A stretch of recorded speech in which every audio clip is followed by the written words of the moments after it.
Isang magandang araw po. Tayo po ngayon ay mag-i-install ng utility box at ng flexible hose. Ito po ang ating ginagawa ngayon ay outlet.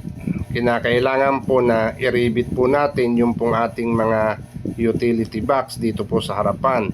Ang nilalagyan po natin ng utility box, ito po ay hardiplex at metal stud.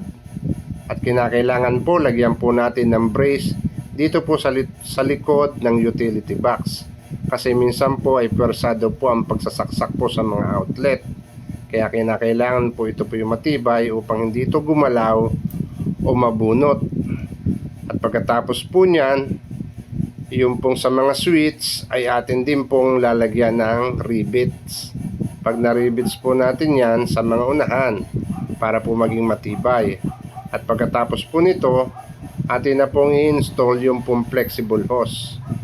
Binutas po natin yung metal stud para po makalusot ito pong flexible hose na siyang pagdadaanan ng ating mga wiring papunta po dito sa utility box at pataas papuntang kisame.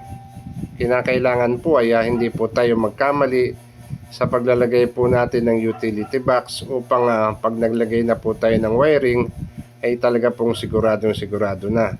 Mahirap na po pagka na double walling na ito, mahirap na pong ayusin sapagkat hindi na po natin makikita yung pong linya. At pagka na-install na po natin ito, saka po ito lalagyan na ng double walling pag sigurado na po. At ngayon po natapos na po natin ito pong pag-install po natin ng utility box at flexible hose. Ito po ay outlet at switch. So ayan po, tapos na po ang lahat. Pwede na po natin itong lagyan ng double walling. Maraming salamat po.